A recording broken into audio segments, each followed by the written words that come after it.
चलो आज पुणी थे नुआ एपिसोड आरंभ करवा। यही एपिसोड आज आम आपण को एमती गोटे जगह देखू जहाँकि आपण मैंने केवे देखी नथिबे। से जगह हेउची मयूरभंज शिमिलीपाल घंच जंगल भितर थिबा गोटे अति सुंदर झरणा जहाँ को आपण देखिले आखि को विश्वास करि परिबेनी। तो चलंतु एही वीडियो को आरंभ करवा एवं एही वीडियोटी को आरंभ रु शेष जाए देखंतु एवं मजा नियंतु। तो नमस्कार भाई और भौणी माने आउ गोटे नुआ एपिसोड रे आपण मानकु स्वागत करूची मु आपनकर प्रिय मासांकिस को। तो चलंतु एही वीडियोटी को एठु आरंभ करवा।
वाव केते सुंदर जगहटी आपण माने देखुछंती पछुआडे केमिति देखा जाउची एई झरणाटी।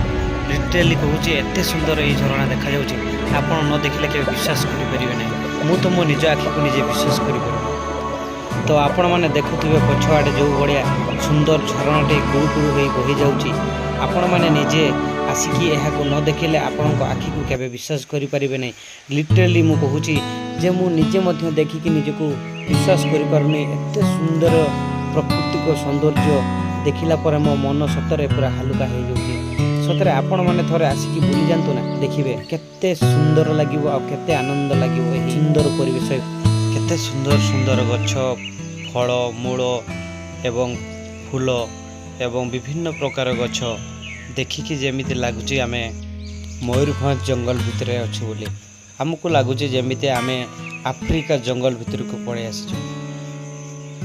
तो भाई भौणी मैंने आपण मैंने पुणी देखिपुंट पछुआड़े मु पछुआड़े जो रही विराट बड़ जंगल एवं पहाड़ यही ऊपर को आम परवर्ती एपिसोड रे आम से ही वीडियो को कैप्चर करूँ आउ पूरा पहाड़ बुले कि आपण को देखू एवं कौन कौन जीवजंतु रही आउ केते प्रकार एमिति प्राकृतिक सौंदर्य भरपूर्ण यही जंगल आपण मानकु यही वीडियो माध्यम रे आपण को सारा जंगल बुलेबू एवं आम चैनल को यदि सब्सक्राइब करि नाहंती ताले यही चैनल को सब्सक्राइब एवं लाइक शेयर कमेंट कर दियंतु जेपरि कि यही परिका वीडियो पुणी आमे आपण को सामना को आनी परिबु।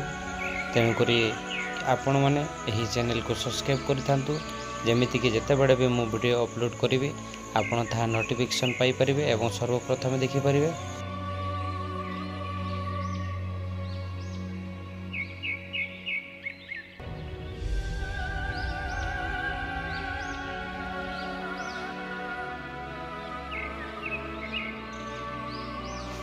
मु सत कहूची आपण माने भाबुथिबे जे माने जंगल बुलुचंती केवल एंजॉय पई आमे एंजॉय करूचे सत किंतु प्रकृति रे आपण माननकु किछि किछि नुआ नुआ जिंस देखैबा पई एथि मधुर बुलु बुलु आम आखि हठात गोटे बाली पाखरे नजर पड़ी गला जो बाली रे कि ଗୋଟେ ଚିତାବାଘର ପାଦଚିହ୍ନ ଆମେ ଦେଖିବାକୁ ପାଇଲୁ।